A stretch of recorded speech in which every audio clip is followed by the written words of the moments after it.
Hello class, मैं दुर्गेश कुमार सिंह आपका स्वागत करता हूं दुर्गेश सिंह क्लासेस में, जहां आपको क्लास 11th 12th की केमिस्ट्री की क्लासेस दी जाएंगी। क्लास 10th और 9th की भी क्लासेस आपको मिलेंगी जो लोअर क्लासेस के बच्चे हैं, बट थोड़ा सा टाइम दीजिए हमको, क्योंकि इतना टाइम रहता नहीं है। तो आप लोगों के साथ में क्लास 9th 10th 11th और 12th 9th 10th का आपको कंप्लीट साइंस की क्लासेस मिलेंगी, जबकि क्लास 11th और 12th में आपको केमिस्ट्री की क्लासेस दी जाएंगी। आइए टॉपिक पे चलते हैं। पिछली क्लास में हम आप स्टडी कर चुके हैं किसी भी पदार्थ की अवस्था को, कौन कौन से कारण ऐसे हैं जो किसी पदार्थ की अवस्था को डिफाइन करते हैं या उसको प्रभावित करते हैं, इफेक्ट करते हैं। जिसमें हमने आपने पहला देखा था कि अंतरा आणविक बल क्या होता है, और दूसरा हमने आपने देखा कि उसमें ऊर्जा। अब अपने चैप्टर पे चलते हैं। तो चैप्टर नंबर 1 सॉलिड स्टेट में हमको जो सबसे पहली हेडिंग पढ़नी है वो हमारा है ठोस पदार्थों का सामान्य लक्षण। ठोस पदार्थों का सामान्य लक्षण।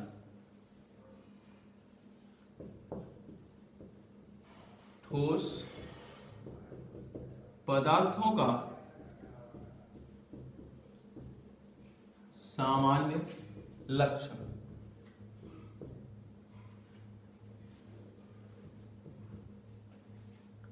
ठोस क्या है हम आप इसके बारे में देखेंगे। जैसे हम आप डिफाइन करते हैं तो क्या कह देते हैं कि ठोस पदार्थों का आकार आयतन दोनों ही निश्चित होता है।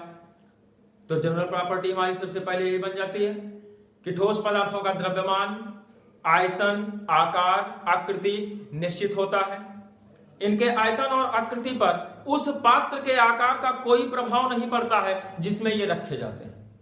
आप एक छोटी सी ईंट ले लीजिए और उस ईंट को किसी बर्तन में रख दीजिए, क्या ईंट का आकार बदलेगा? ईंट का आकार नहीं बदलेगा। तो अगर हम किसी बर्तन में इनको ले जाके रख देते हैं तो ना तो इनका आयतन बदल जाता है, ना ही इनकी जो है आकृति बदल जाती है, ना इनका द्रव्यमान बदल जाता है, जब तक कि हम उनका अपक्षय न करें, अर्थात उनको तोड़े ना।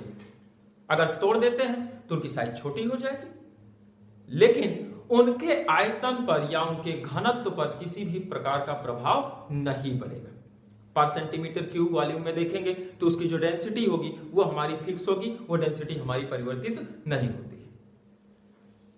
तो फर्स्ट पॉइंट हमारा ये बन जाता है कि ठोस पदार्थों का द्रव्यमान, आयतन और आकार तथा आकृति निश्चित होते हैं। इनके आयतन और आकृति पर उस बर्तन का कोई भी प्रभाव नहीं पड़ता है जिसमें ये रखे जाते हैं। सेकंड की बात करें तो क्या ठोस पदार्थों को बताइए, आपको एक लकड़ी का गुटका दे दिया जाए या ईंट का एक टुकड़ा दे दिया जाए और कहा जाए आप इस पे बल लगाइए, तो क्या हम बल लगा करके उसके आकार को बदल सकते हैं? अगर हम बल लगा करके उसके आकार को नहीं बदल सकते हैं तो हम सिंपली कह देंगे भैया कि क्या है, ये असंपीड्य है, असंपीड्य, अनकंप्रेसिबल है, यानी कि उसको हम कंप्रेस नहीं कर सकते हैं।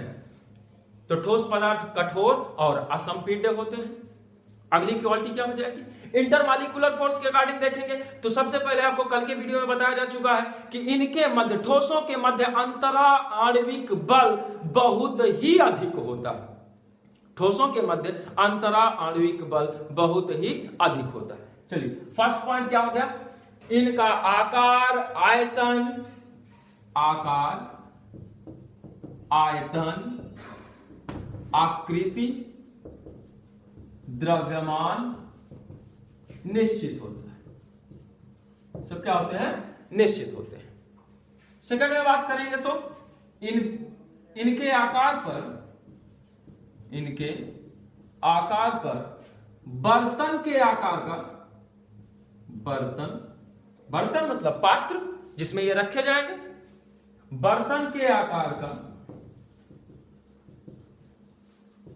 कोई प्रभाव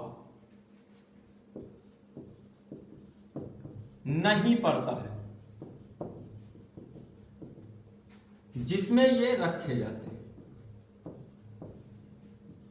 जिसमें ये रखे जाते हैं। अगली क्वालिटी हमारी क्या हो जाएगी कि इनके मध्य लगने वाला अंतराण्विक बल प्रबल होता है। अंतराण्विक बल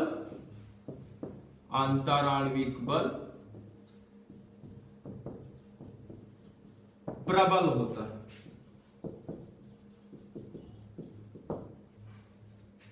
ये असंपीड्य होते हैं, इन्हें बल लगा करके दबाया नहीं जा सकता है। तो क्या लिख सकते हैं फोर्थ पॉइंट, कठोर और कैसे होते हैं, असंपीड्य। कठोर और असंपीड्य।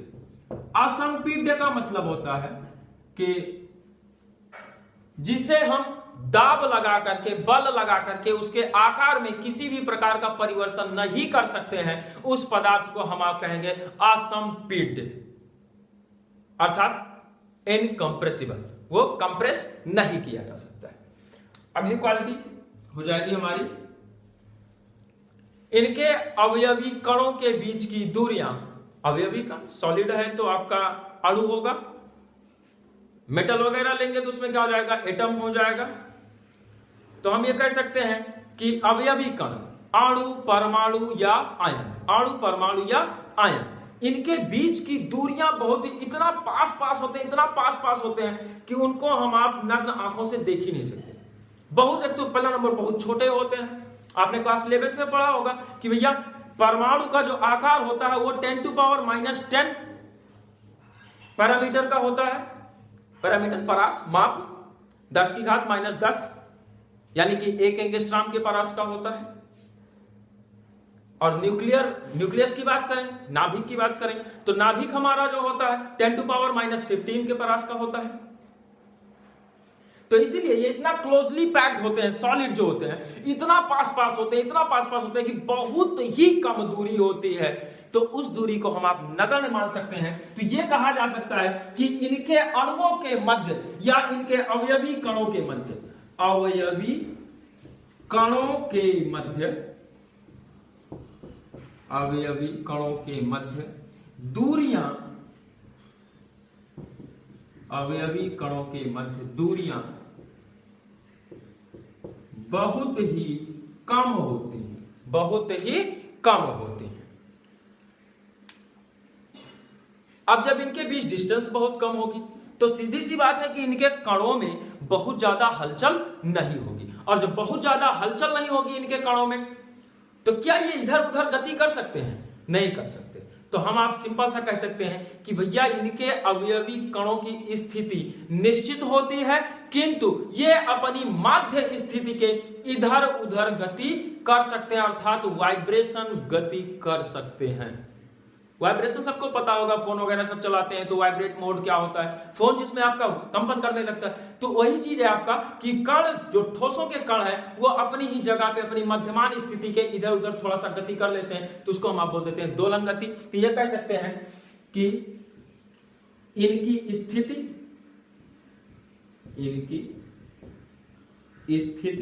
निश्चित होती है और इनके कण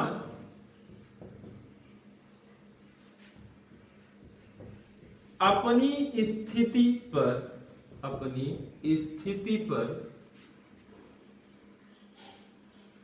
दोलन गति करते हैं, दोलन गति करते हैं। अगर आपको नीचे की लाइन ना दिखाई दे रही हो तो आप सुन करके जो है लिख लीजिए। देखिए क्या लिखा गया यहाँ पे, इनकी स्थिति निश्चित होती है और इनके कण अपनी स्थिति पर दोलन गति करते हैं।